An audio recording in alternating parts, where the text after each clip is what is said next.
فقد قال أبو عبد الله أحمد بن محمد بن حنبل رحمه الله في مسنده قال رحمه الله: حدثنا أبو النضر هاشم ابن القاسم قال حدثنا سليمان هو ابن المغيرة قال حدثنا ثابت البناني رحمه الله يحدث عن أنس بن مالك صاحب النبي صلى الله عليه وسلم قال: لما نزل قول الله تبارك وتعالى: يا أيها الذين آمنوا لا ترفعوا أصواتكم فوق صوت النبي ولا تجهروا له بالقول، قال رضي الله عنه: وكان ثابت ابن قيس بن شماس أحد أصحاب النبي الكرام وكل أصحابه كرام، كان رفيع الصوت جمهوريا، فكان إذا تكلم ربما كان صوته مرتفعا رضي الله عنه وأرضاه. لما نزلت هذه الآية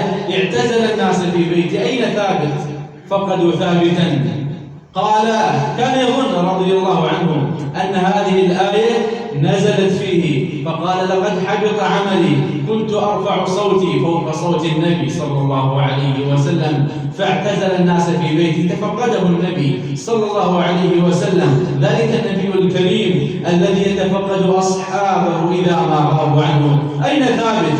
قالوا: اعتزل الناس في بيته، ظن أن هذه الآية إنما نزلت فيه رضي الله عنه، فقال: لقد حبط عملي، إنما أنا من أهل النار. فقال: لا، ولكنه من أهل الجنة. فكانوا رضي الله عنهم يقولون: ها هو يمشي بين أظهرنا ونحن نعلم أنه من أهل الجنة. نعم أيها المباركون، هكذا كان أصحاب النبي صلى الله عليه وسلم يتأدبون مع نبيهم صلى الله عليه وسلم، يتأدبون معه في القول، فلا يتقدمونه صلى الله عليه وسلم لا بقول ولا بفعل، يمتثلون أمر ربهم تبارك وتعالى حيث يناديهم الحق جل وعلا: يا أيها الذين آمنوا لنا ولكم ولهم ولجميع المسلمين لا تقدموا بين يدي الله ورسوله، لا تقدموا قولا على قول الله ورسوله، لا تقدموا رأيا ولا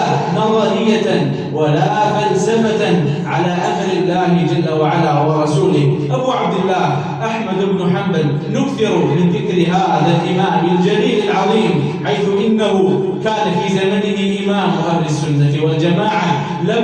لما توقف الأمر عليه رضي الله عنه ورحمه، فإن الله جل وعلا نصر هذا الدين برجلين: بأبي بكر هو الصديق في يوم الردة لما توفي النبي صلى الله عليه وسلم، فارتد من ارتد من العرب، وقف ذلك الجبل الشامخ أبو بكر الصديق فرد الناس إلى حياض السنة، ثم ما جرى قرن أو قرنين حتى تكالبت الأهواء بالناس، حتى ظهر قرن جديد لأهل البدع على وهم المعتزلة، فكشروا عن أنيابهم، فوقف فيهم أبو عبد الله موقف الصديق يوم الردة، بل ذكر بعضهم أن موقف أبي عبد الله لعله يفوق ذلك الموقف، لأن الصديق رضي الله عنه كان له أعوان من الصحابة يقاتلون معه ينصرونه رضي الله عنه. أما أبو عبد الله فلم يكن معه أحد. الشاهد أيها الإخوة، لما كان أبو عبد الله يناظر المعتزلة في قضية كلام الله جل وعلا،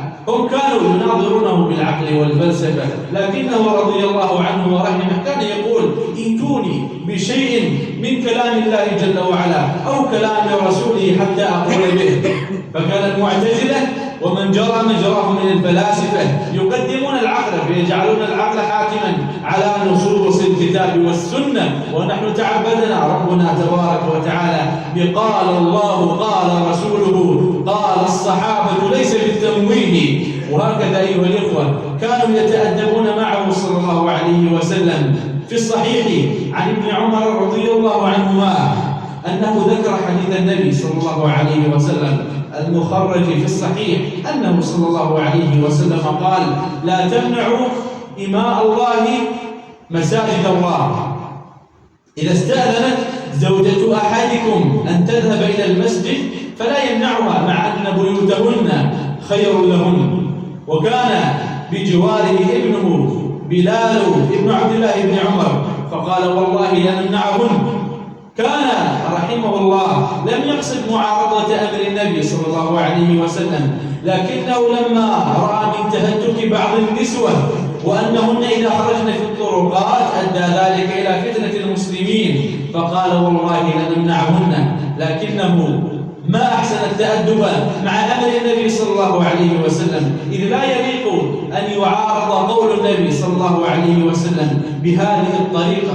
قال له أقول لك، قال رسول الله ثم تقول لنمنعهن، فأقبل عليه فسبه سبا شديدا، ذكروا أنه مات ولم يكلمه رضي الله عنه وأرضاه. كانوا معظمين لشأن السنة وأهلها. في الصحيح عند البخاري من حديث عبد الله بن مغفل رضي الله عنه أنه رأى بعض الناس يخلف بيده، قال أي فلان نبيك صلى الله عليه وسلم نهى عن هذا، وقال إنها لا تفقأ أو لا تكسر عدوا وإنما تفقأ عينا، نهى عنها وزجر عنها النبي صلى الله عليه وسلم.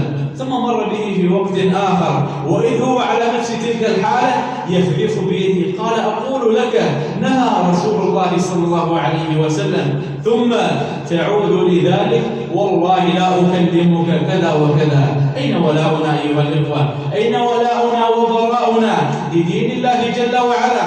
أين موالاتنا ومعاداتنا لأهل الإسلام؟ أين محبتنا للنبي صلى الله عليه وسلم؟ أين ولاؤنا له صلى الله عليه وسلم؟ ربما تكلم فيه صلى الله عليه وسلم، ربما وقع فيه صلى الله عليه وسلم، ربما طرق آذاننا التنقص فيه صلى الله عليه وسلم، التنقص في أهل بيته رضي الله عنهم، التنقص في أزواجه رضي الله عنهم أمهات المؤمنين. فأيننا من التأدب مع النبي صلى الله عليه وسلم ذلك النبي الكريم؟ حتى الدواب كانوا يغارون عليه صلى الله عليه وسلم. ذكروا أنه في يوم من الأيام اجتمع جماعة من النصارى من الروم، فجعل قائلهم ومتكلمهم يتكلم في محضر من هؤلاء، فجعل يقع في النبي صلى الله عليه وسلم، جعل يتكلم فيه ويتنقصه بأبيه وأمي. وكان من ضمن ذلك المحضر كلب قد أحضره أحدهم، فلما رأى هذا الكلب هذا النصرانية يطعن بالنبي صلى الله عليه وسلم هجم عليه، فما كادوا يفلتونه منه إلا بشق الأنفس. فمرعوى ذلك النصراني قال لا، هذا كلب عزيز النفس، لما رآني أشير بيدي ظن أني إنما أتكلم عليه، ثم عاد لمثله فجعل يتكلم ويطعن بالنبي صلى الله عليه وسلم، فيهجم عليه ذلك الكلب. قالوا فما تركه حتى قتله. هذه الدواب تغار على النبي صلى الله عليه وسلم، فما بال أهل الإسلام الذين يقولون لا إله إلا الله محمد رسول الله؟ الله جل وعلا لما كان يذكر في كلامه، لما كان يذكر الأنبياء، يا يحيى خذ الكتاب بقوة، يا زكريا، يا عيسى، يذكر الأنبياء بأسمائهم، لكنه إذا ما ذكر النبي صلى الله عليه وسلم فيخاطبه بألفاظ التعظيم: يا أيها النبي بلغ ما أنزل إليك من ربك، يا أيها النبي لما تحرم ما أحل الله لك. هذا ربنا تبارك وتعالى يخاطب النبي صلى الله عليه وسلم بألفاظ التعظيم. وهكذا أيها الإخوة، فإن من سوء الأدب مع النبي صلى الله عليه وسلم أننا نزيد في دينه وأن نبتدع في دينه وأن نلصق بشرعه أشياء لم يشرعها صلى الله عليه وسلم.